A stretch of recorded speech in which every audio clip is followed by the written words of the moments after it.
বন্ধুরা সবাইকে শুভেচ্ছা জানাচ্ছি। আজকে আমরা জানবো গ্রামার সম্পর্কে। তো প্রথমে আমরা দেখতে পাচ্ছি যে একটি বাক্য হচ্ছে আই লাইক রিডিং স্টোরিজ ও পরের বাক্যটি হচ্ছে রিডিং লাইক স্টোরিজ আই।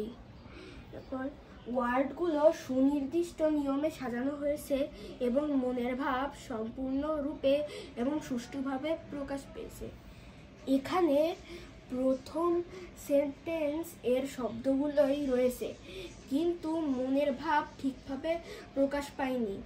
অতএব মনের ভাব সম্পূর্ণরূপে এবং সুষ্ঠুভাবে প্রকাশ করতে হলে শব্দগুলো সুনির্দিষ্ট নিয়মে সাজিয়ে বলতে বা লিখতে হয়। গ্রামারের সংজ্ঞা হলো যেসব নিয়মকানুন কোনো ভাষা শুদ্ধভাবে পড়তে, লিখতে ও বলতে সাহায্য করে তাকে গ্রামার বলা হয়। The rules that are used in writing, reading and speaking a language correctly is called a grammar.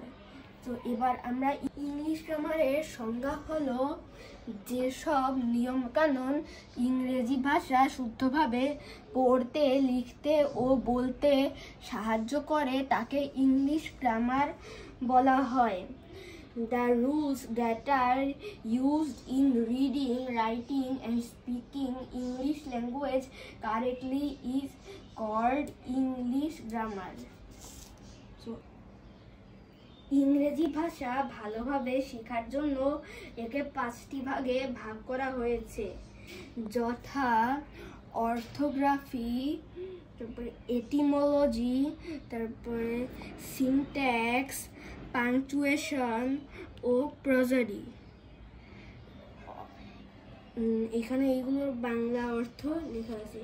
তো অর্থোগ্রাফি মানে হচ্ছে ইংলিশ গ্রামার এর যে অংশে লেটার এবং শব্দের বানান, প্রকারভেদ ইত্যাদি সম্পর্কে জ্ঞান লাভ করা যায় তাকে অর্থোলজি বলে।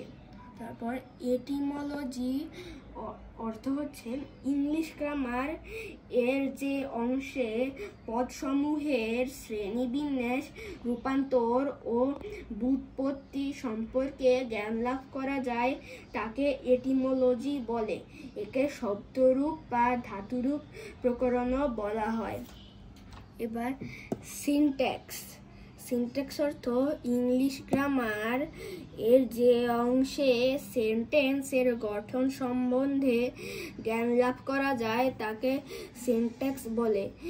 অবশ্য একে শব্দ বা পদের ব্যাকরণসম্মত বিন্যাস বলা হয়।